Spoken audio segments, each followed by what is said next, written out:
and welcome to another episode of Connecting with Kinetic. I'm your host, Jake, and today I'm joined by Derek Barrera, founder of Steer Protocol, a decentralized computing protocol coming to the Flare network. How are you, Derek? Doing very well. Happy Friday. You're doing well. See, that's concerning because, I looked at the number the other day and I was not happy. Yeah, I was actually, as you mentioned that, I was like, oh no, I think I need to go look at the markets. We are in a precarious spot, but I don't know. I think hopefully faith is on our side. So do you think that, talking about the market, next 6 months, are we, was that an impending bull run an illusion, or is it going to take more time? Should we all maybe switch to the AI business? Is that the new thing? Both, I guess, huh? I don't know. I'm not going to predict it, but I don't know. I feel like for every happening, we haven't seen the fireworks yet. I will say, if it's an echo bubble, I'll be very sad though. That'll break my heart. Oh yeah, it's been a stinky old long bear. It's been a rotund bear. Yes, it's been a greedy bear. Agreed. And so we'll see. Hopefully it ends. Yeah, we need to put that bear in a tutu and have him dance. I've seen breakdance. You've seen a bear breakdance? No. I'm waiting for him to breakdance. Oh yeah.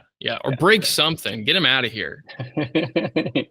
Well, back to the stuff that's relevant to you in the podcast. Sure. What exactly is a decentralized computing protocol? Yeah, that's a great question. So basically, Steer's pioneering the next evolution and what we call blockchain technology as like a premier orchestration layer for the internet of blockchains. So we're on 30 different chains right now. And by leveraging this like multi-chain approach, Steer is not only connecting blockchains, but we all create like a new paradigm for like different scalable, efficient operations and like account abstraction that you can do. So we function as like a co-processor for protocols, chains themselves, or even wallets for the end users. And we kind of redefined how people interact with different networks. So one of them would be Uniswap v3 or like algebra style AMMs. And for that, we do liquidity management, and we're one of the top 5 liquidity managers in the industry currently. So if I was a caveman, how would you explain that to me? Yeah. So to dumb it down for people, right? It's like there's a lot of things you want to do on chain that are maybe a little bit too complex, right? Or maybe just seem a little bit too cumbersome.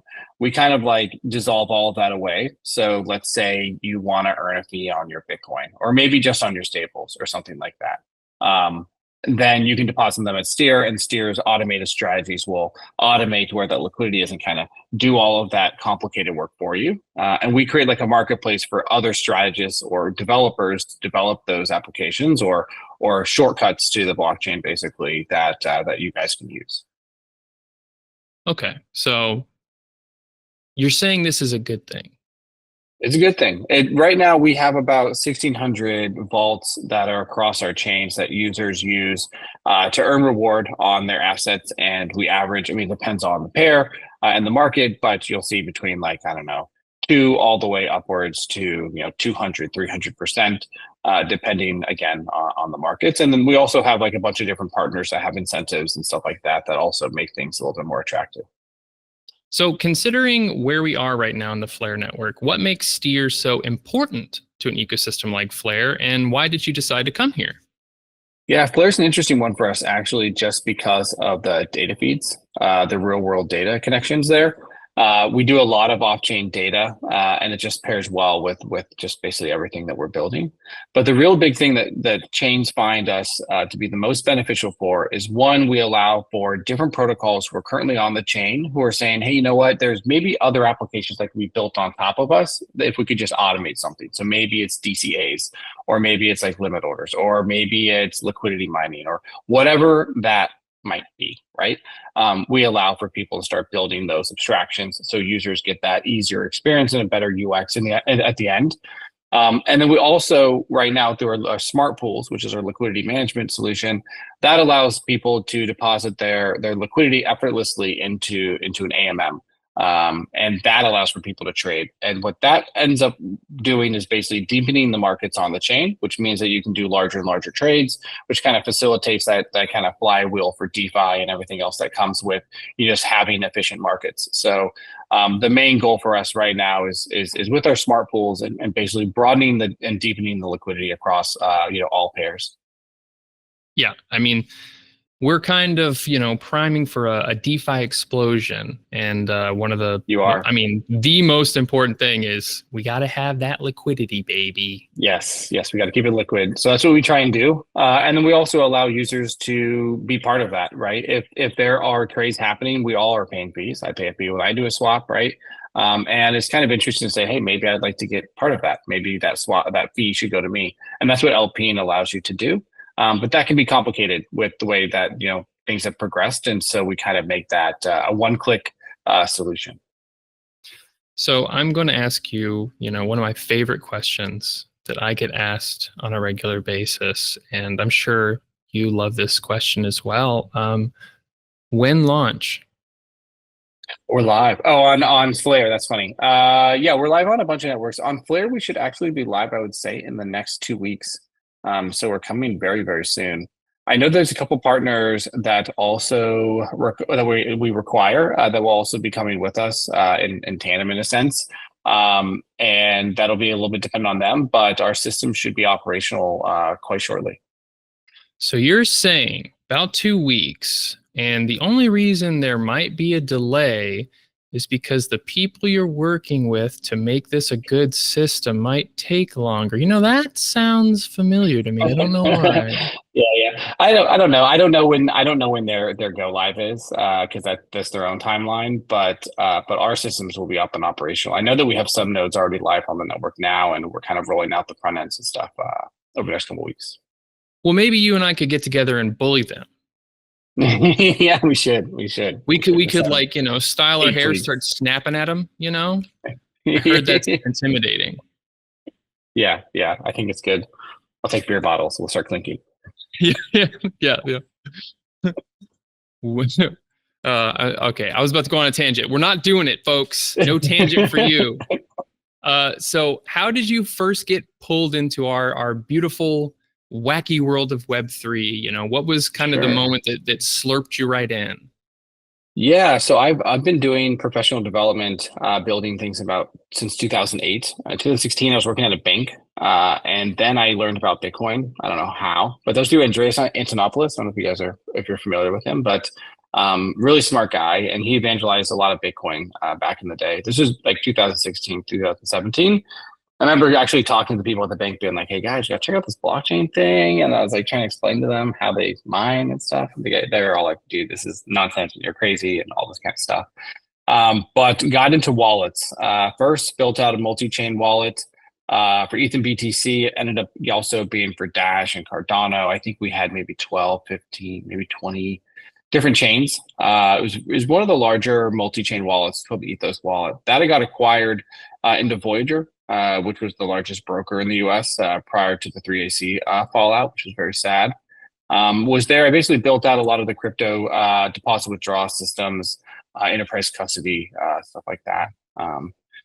Built that out. Eventually left, actually become CTO at a company who's building out like impact-based, like let's say you want to maybe save a turtle on a beach, or like you want to clean up some trees or something, right? When you donate the money, you don't know where it goes. Right, you want to know where it goes. Like, did I actually save the turtle? Like, did the guy get the lunch, right, or whatever? And so when you bought it, you would actually get the proof.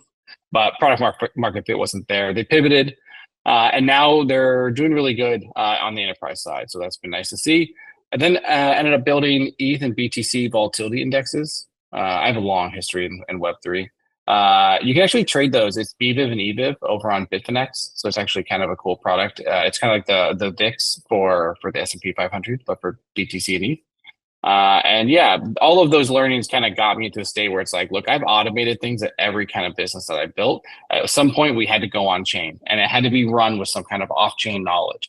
And I just kept having to build the same system over and over again. And I was like, okay, so this means like everybody else is also rebuilding all these systems internally just so they can get some like information on chain. And I said, okay, we need to fix that. And so that's where off-chain compute is. It's basically I have something that I need done. I possibly need a connection to the internet to go get some like data, or maybe it's on chain, or maybe I need to run like a complex algorithm. Maybe the gas or maybe the chain can't do it, right? And so we provide that kind of like computational like co-processor. So compared to, your previous career, like do you really love working in Web3? Like how does it compare? Like I know Oh, it's completely different. I mean, I yeah. was I was doing traditional tech at the time. So, I mean, you're just basically building dashboards. I think eventually as like a person in tech, you're just like, I don't know, man, I can't build another dashboard or like an internal tool or even if it is a product, it usually ends up becoming a dashboard in a sense, right? Even Instagram is a dashboard to go see your friends' photos, right? So eventually, yeah. I mean, I think crypto is more interesting just because you're on the cutting edge. One thing I tell a lot of people who end up working with me is that like and who are coming out of Web 2 is like you're in a realm where like there really aren't books that you can go like research things. And so like if you're gonna go solve a hard problem, then you just got to be able to like really muster it up, and figure it out. Because there's just you can't Google it. At least that's how it was back in 2016, 17, stuff like that. Yeah, and there's still stuff like that. I mean, that resonates with me a lot because that's part of what attracted me to the space. I'm not a technical person, but there is a vacuum for people who know how to navigate messaging, marketing, communication in a way that makes sense for this space, and Yeah. not just adapt, Yeah. stuff that is outdated because it's different. It is not, you can't just copy and paste, and, you don't have to look far to see people making mistakes in that respect. Mm. So it's a new frontier, and not just in the way that, I mean, people say that all the time, but like in the way that the frontier was, where it's like, hey, you can go out there, you can claim some land, and baby, the government will pay you to get that land. But you might also get killed by Native Americans. So, figure that out. There's risk and excitement and chaos, and Yes. Yes. the gatekeeping system has not been put in place yet. And for a Mm. creative person, I appreciate that because it's real hard to get anywhere in existing systems that people are like, why don't we just build this for the people I like? Yeah. And Yeah. maybe, you know, Yeah. uh, It's nice to have open platforms, right? I mean, that's what spurred a lot of the innovation that we see today, right? If blockchains, for instance, had like registration periods or something like that, and you had to like go through processes like that would be, I mean, we wouldn't be doing this right now. It wouldn't be a new internet or a new yeah, world computer, whatever. please let's just get rid of the middleman. It's going to be fine. Yeah. Um, Sooner or better. Sooner the better. So, do you have any weird interests or hobbies that you like to do in your free time? Oh Expanding no. question, do you have free time? I was gonna say I have no hobbies. I really only build steer. Hobbies. I have a son, so I spend a good amount of time with him. But other than that, I do find myself all things blockchain and tech. I just have the itch. So yeah, that's really about it. I should find a hobby though. It would be better for me mentally, probably. I don't Do, do you know. We'll watch see. do you watch TV? From time to time, I'm honestly one of those guys who'd rather pick up a technical document and read it or like dive into like I don't know. Sometimes I've watched a couple shows. I couldn't tell you which ones. I couldn't like go When's through the them, last but time you read a book? I really don't like fiction. Oh But my gosh. yeah, dude, I don't really play on that side of things. I really do like keeping myself like dived into knowledge. And I don't know. It just I do sometimes, tune out, go watch a show or like something. But if I'm gonna spend my free time, like if you actually want to know like what I want to do, go build something or go find out how to build whatever I'm stuck with. So I'm either trying to solve a problem with what I'm trying to build or I'm probably building it. I That's, do spend a lot of time with insane. AI though. I do a fair share of stuff with AI just because like how do you not, if you're already so creative or just curious, you might as well touch those tools. And that's been pretty amazing. People like you confuse and terrify me. Yeah. Yeah. So I would say the AI stuff has been pretty cool. I've trained models both on the LLM and then also like for text and also for video, for images. And that's kind of fun to do. But honestly, putting it into your work stream and having it do work for you, I think is more the unlock. Well, hey, maybe you can help me with something I've been struggling with AI training, but that's something for another time. So you don't just like say, hey, I have some time off. You don't just like lay down and become like a puddle of like just human sadness. Well, no, because I'm taking care of my son or spending time with the family or something like that. So that's like the opposite hobby, being a dad, I suppose. So you never like fall asleep with like a bowl of chili in your lap and then never, no. And then you wake up and you keep eating it. No, I don't. I don't. Not anymore. Those are college days. Oh, yeah, me too. Anybody who does that. yeah. That's weird. Not me anymore. No, I don't. No, I don't do that. I don't look at the the skin that's formed on top and just like roll that up and put it in my mouth. That would be weird. What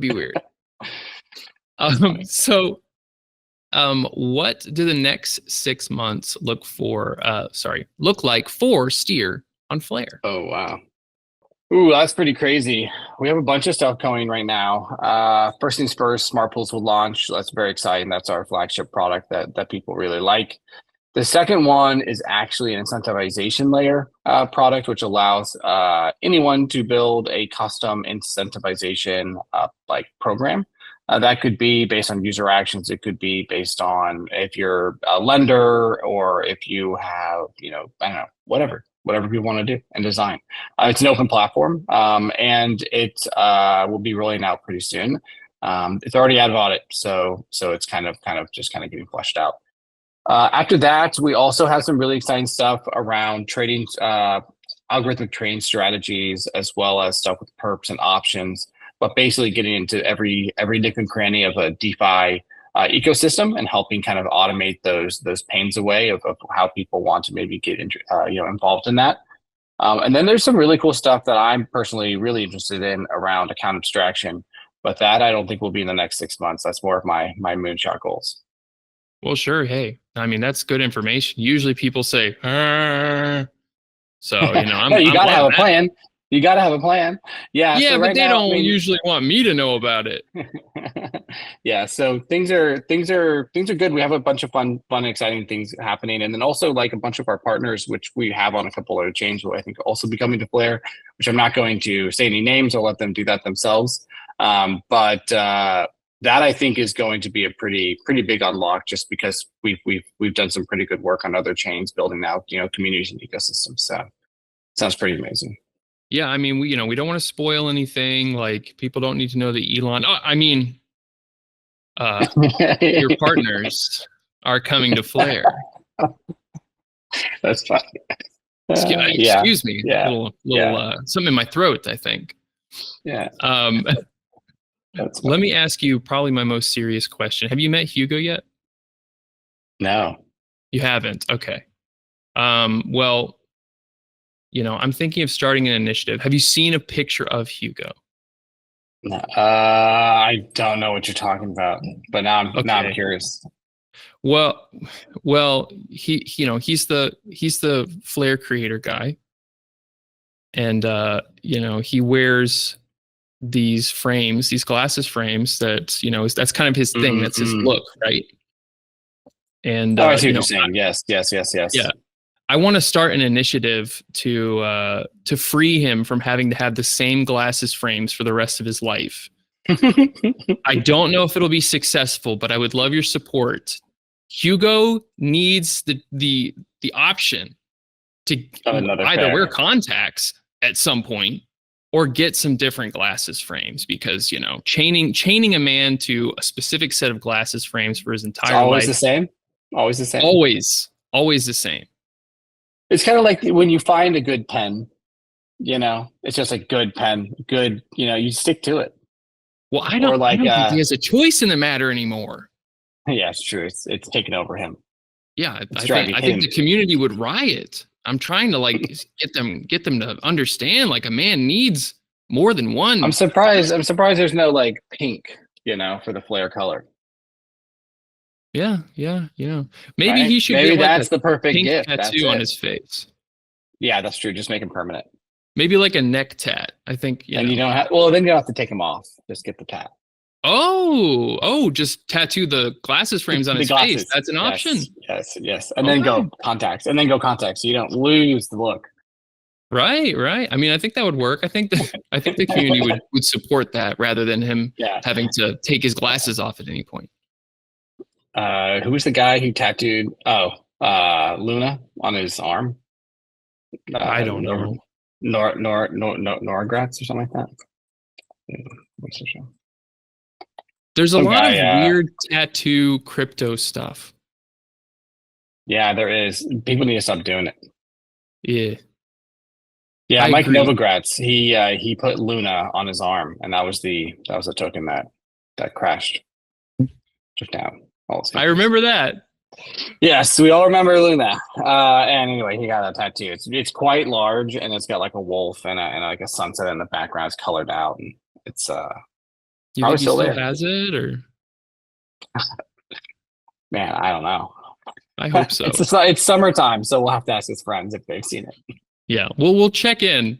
Yeah. Thank you so much for the interview. This has been a treat. Hopefully, not just for me, for the people on Flare who are being introduced to you. How can people reach you or your team if they have questions? Yeah, it's a fantastic question. So you should definitely follow us on @SteerProtocol on Twitter. You can follow me at Derek Barrera on Twitter as well. So I'm a pretty easy find. And then also we have a pretty budding Discord where we have a bunch of different people from a bunch of different backgrounds who are just interested in all things Steer, be it trading or LPing or automation or basically just trying to find somebody else who's trying to figure out DeFi. So if that's you. Would love to meet you and definitely join our Discord and go meet fellow Steer Protocol peeps. So you heard him, Flare community, get in there. Yes. Awesome. Well, thank you so much, Jake, for having me, and looking forward to meeting and seeing everybody in the Flare ecosystem. It's gonna be fun.